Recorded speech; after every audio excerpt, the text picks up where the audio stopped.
Oi, this is the Profanity Gnome, and I'm here to tell you that if you're under 13 years old, fuck off this video! Get the fuck off YouTube! Get your mama to get your dad's cock out of her ears and actually be a parent! This is for adults only! And for everybody else, enjoy the video.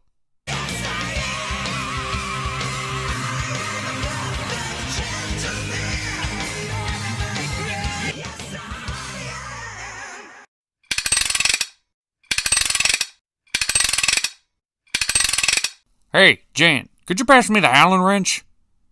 Jan, you there? Okay, I got Allen for you. Put me down! I said Allen wrench, not Allen. What are you all doing in here? Me and Commando are fixing up the go-kart so we can go Mario Karting. Don't you remember what happened last time? Oh, come on, we only broke like 12 bones total. We'll be fine. Okay, well, just be careful. And wear your helmet. So what's the prize for this thing anyway? A $100 gift card for Nintendo. Oh, it's not really much of a prize. What do you think? Everything in my entire life has built up to this moment. Really?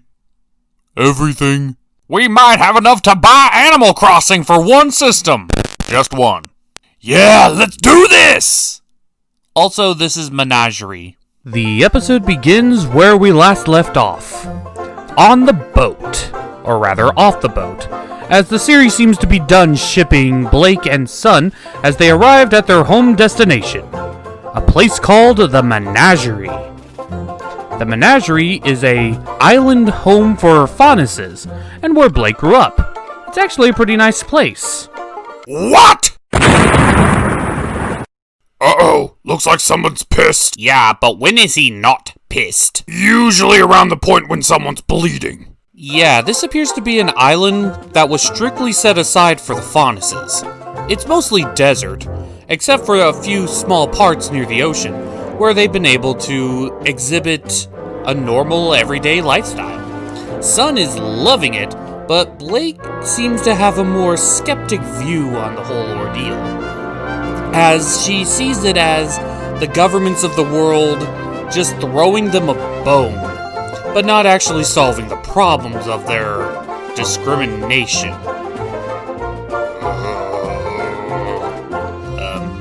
I'm not sure if I should continue with this. No, keep going. So, Sun asks where the hell does Blake live at an island like this? And she points it out to him. Points to the largest house in the entire town. She is apparently loaded. So let me see if I got my facts straight. Uh-oh. Blake lives in the largest house on the whole goddamn island with the most room. She could be sharing with other families. On an island where the faunus are allowed to rule themselves with no other outside government influence. Well, it is mostly desert. And she still has the nerve to say that she is part of a second-class oppressed citizenship? Uh-oh. Here it comes. They've done it! They've actually done it! They've destroyed her character! There ain't no getting around this! It's time for the rant! Blake has only ever had two defining features to her character.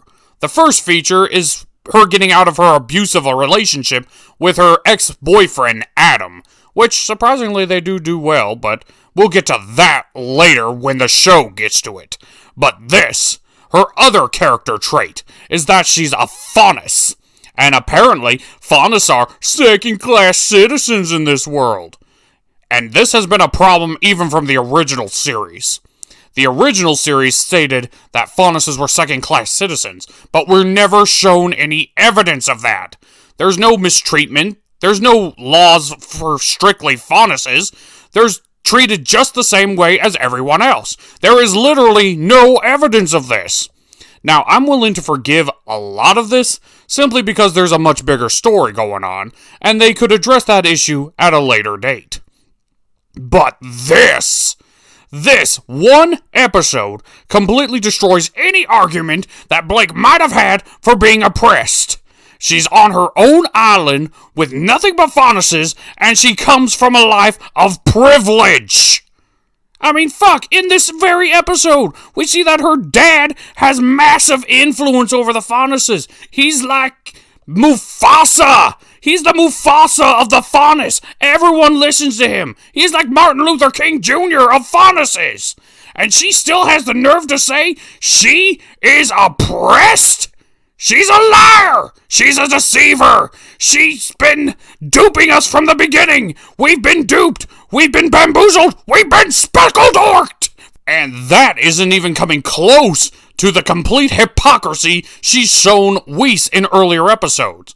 Oh, I can't help it if I came from royalty and riches. Well, you're still gonna blame her for that. But here you are, coming from riches and royalty yourself. And yet you had the nerve to chastise Whis for it? You goddamn hypocrite! I'm sorry, there is no saving Blake's character. There is no saving the arc after this. After seeing this. She used to be the, one girl against the world that oppresses her sort of motif, which might have been interesting for the time, but now her position is less that and more Tumblerina, who didn't get a triple mocha latte as soon as she wanted to. That is her status now. She is nothing but a tumbler. Blake's viewpoints might have been explained if she did come from a poor background, but having her filthy rich and in a position of power, or at least her dad in a position of power, yeah, this doesn't paint Blake in the best of lights. So Blake and Sun arrive at Blake's house. She knocks on the door only to be greeted by... Is that her sister? I think that's her mother. Wow. Blake's mom is a MILF. Anyway, so we get a kind of heartfelt reunion between Blake's mom, as well as we see Blake's dad, who appears to be Mufasa. Her dad is Mufasa, and you cannot tell me otherwise. Who is also happy to see that his daughter is well okay after the whole incident at Beacon. You know, that whole bit. Yeah, that whole bit. Man, people died. Oh, and what's so wrong with being dead? Go on, tell me. I'll wait. So, Blake's son and her parents gather around a table in order to catch up on things, as we see that Blake's parents have way more chemistry with each other than Blake has had with anyone over the course of the entire series. I'm not pulling my punches on her at this point. She's lost my respect.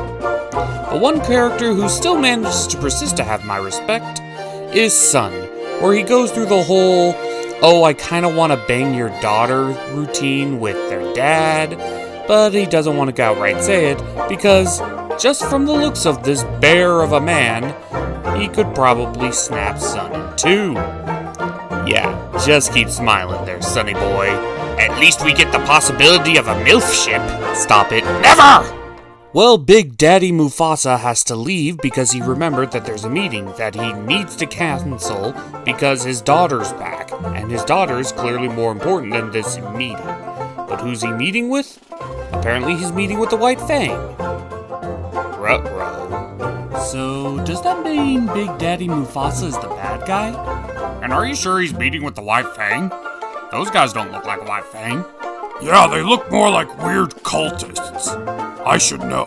Blake asks her dad straight up what business does he have with them after what they did, but he seems blissfully ignorant of what happened. Yep, apparently he doesn't know that the White Fangs are single-handedly responsible for the downfall of Beacon and the endangerment of his daughter. And let's just say he's not too happy with these two little cultists. But they try to blame everything on a splinter group who's serving Blake's old flame, Adam. And Big Daddy Mufasa, well, he doesn't necessarily forgive them, but he's not gonna punish them. Yet. But personally, I don't trust them. Why? Because they look like they're untrustworthy? No, because they're both literally foxes. That feels racist. It's symbolism. Throughout history, foxes were used to portray trickster characters. That still doesn't make it feel any less racist. Well, my suspicions are all but confirmed with as they leave.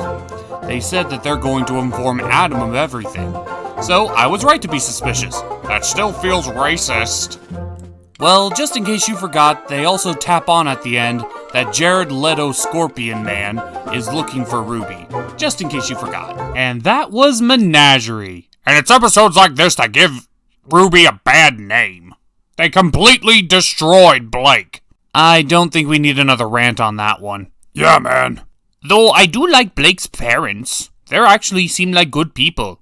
And very shippable. It's not a ship if it's canon. But they weren't exactly subtle with those two foxes and their traitorous intentions.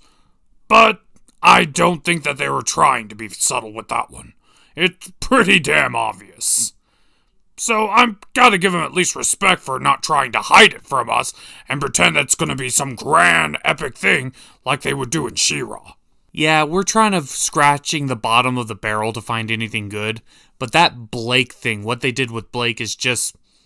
It just ruins this entire episode. Honestly, just that moment just ruins this episode and ruins Blake for pretty much any involvement when it comes to Faunus Liberation or whatever. So, here's to hoping that this is the lowest point of this season. We're the Cartoon Gentlemen, the organizers of Chaos's Vintage Kings, and Commando's probably gonna murder somebody. Damn right!